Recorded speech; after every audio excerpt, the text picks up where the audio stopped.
Sepanjang tahun 1998, pasca masa reformasi, setelah Soeharto lengser dan digantikan oleh B.J. Habibie, lahir sebuah Undang-Undang Nomor 22 Tahun 1999 tentang pemerintah daerah.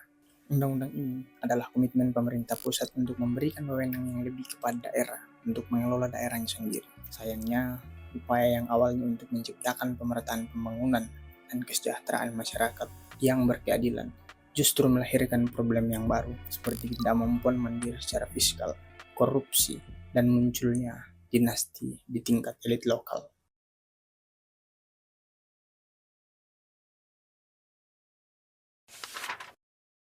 Berdasarkan Undang-Undang Nomor 23 Tahun 2014, daerah otonom adalah kesatuan masyarakat hukum yang mempunyai batas-batas wilayah yang berwenang mengatur dan mengurus urusan pemerintahan dan kepentingan masyarakat setempat menurut prakarsa sendiri berdasarkan aspirasi masyarakat dalam sistem negara kesatuan Republik Indonesia.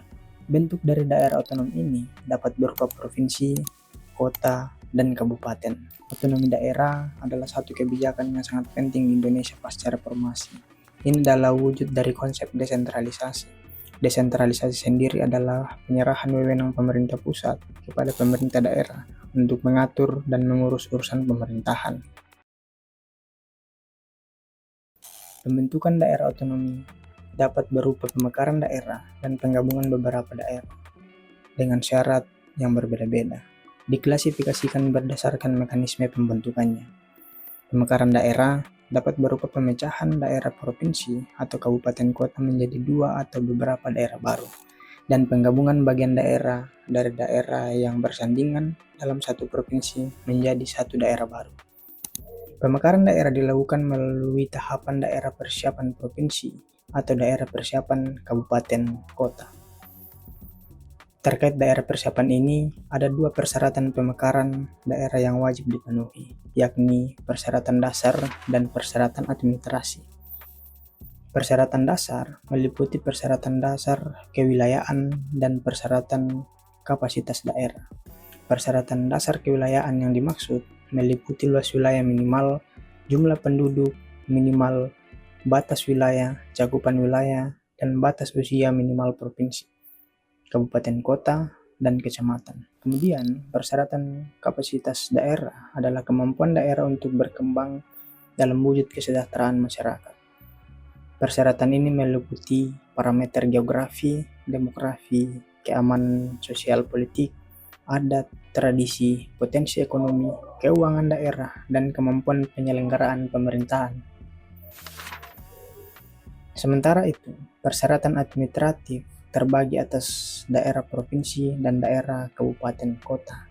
Untuk daerah provinsi, persyaratannya meliputi persetujuan bersama DPRD kabupaten kota dengan daerah bupati kabupaten kota yang akan menjadi cakupan wilayah daerah persiapan provinsi, dan persetujuan bersama DPRD provinsi induk dan gubernur daerah provinsi induk. Untuk daerah kabupaten kota yang persyaratannya meliputi keputusan musyawarah desa, persetujuan bersama DPRD kabupaten induk dengan bupati atau wali kota daerah induk, dan persetujuan bersama DPRD provinsi dengan gubernur dari provinsi yang mencakupi daerah persiapan yang akan dibentuk. Sedangkan penggabungan daerah dapat berupa penggabungan dua daerah kabupaten kota atau lebih dalam satu provinsi menjadi daerah kabupaten kota yang baru, dan penggabungan dua provinsi atau lebih menjadi provinsi baru. Penggabungan daerah dilakukan berdasarkan kesepakatan daerah yang bersangkutan atau hasil evaluasi pemerintah pusat. Saya memutuskan untuk menyatakan berhenti dari jabatan saya sebagai Presiden Republik Indonesia. Sepanjang tahun 1999, transisi dari Orde Baru ke masa reformasi setelah Soeharto lengser dan digantikan oleh B.J. Habibie, lahir Undang-Undang Nomor 22 Tahun 1999 tentang pemerintah daerah.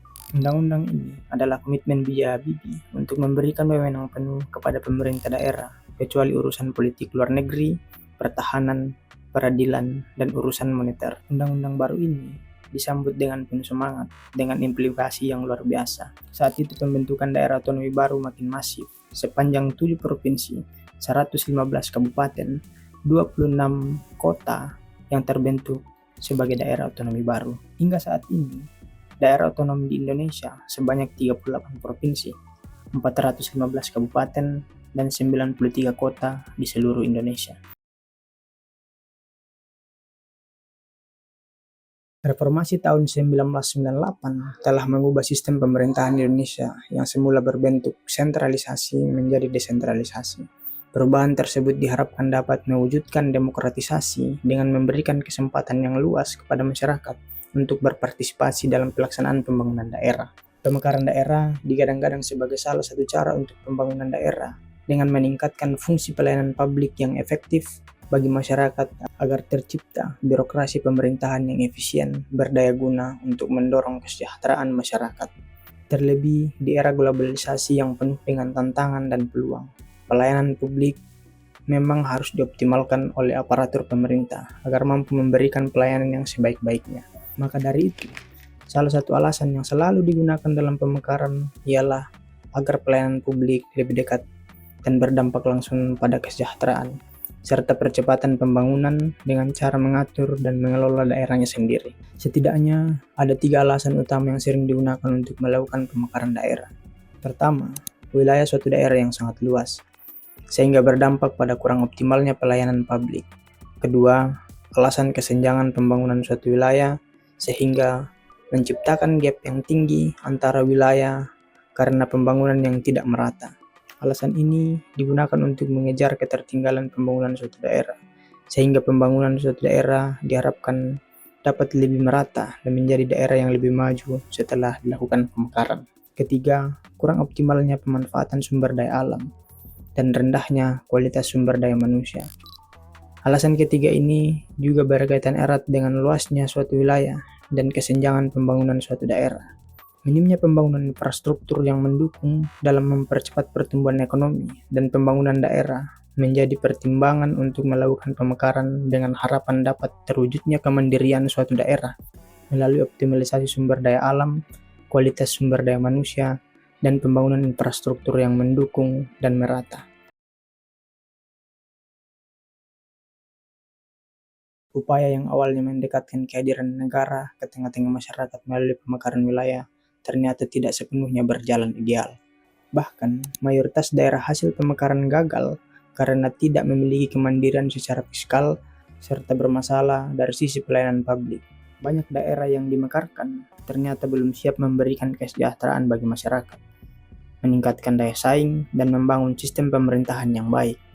Bukannya menghadirkan kesejahteraan, yang terjadi justru menambah beban pemerintah pusat.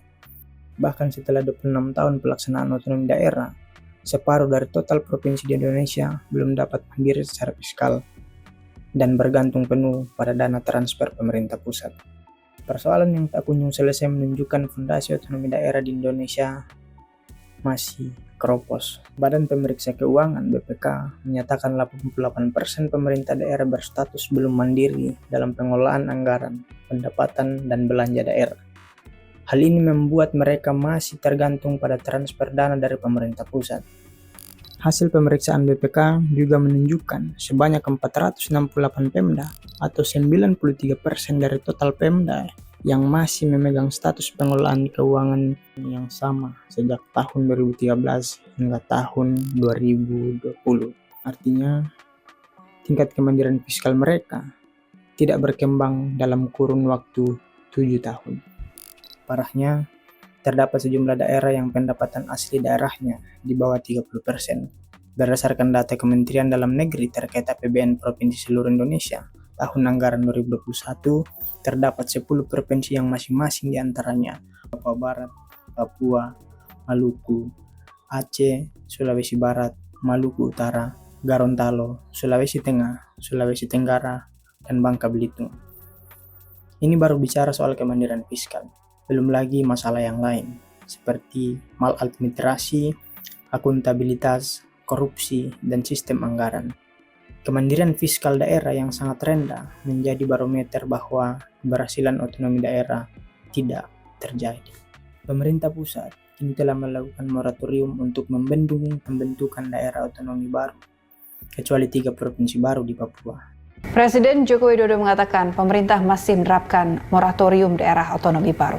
Untuk saat ini, pemerintah belum akan mencabut moratorium tentang pemekaran daerah dan penerimaan. Pemerintah tidak merespon 329 usulan DOB yang masuk ke Kementerian Dalam Negeri sejak tahun 2014 lalu. Tentu, negara tidak cukup hanya melakukan moratorium pemekaran wilayah. Pemerintah pusat dan Dewan Perwakilan Rakyat harus berani melakukan evaluasi untuk menghapus dan melebur daerah yang gagal dalam pelaksanaan otonominya. Terlebih lagi, Undang-Undang Nomor 23 Tahun 2014 tentang pemerintah daerah memuat belit yang memungkinkan penggabungan wilayah. Negara tidak boleh ragu untuk mengembalikan daerah otonomi ke induknya kembali. Jangan hanya karena kepentingan kelompok elit, baik di pemerintahan pusat maupun pemerintahan daerah. Negara membiarkan DOB yang gagal terus berkembang terus-menerus membebani negara. Pemerintah pusat bersama DPR tidak boleh kalah dari hasrat kekuasaan elit politik tingkat daerah. DOB gagal jelas-jelas telah merugikan masyarakat karena tujuan pemekaran tidak tercapai. Tidak ada peningkatan kesejahteraan, percepatan, dan pembangunan pun tidak terlihat.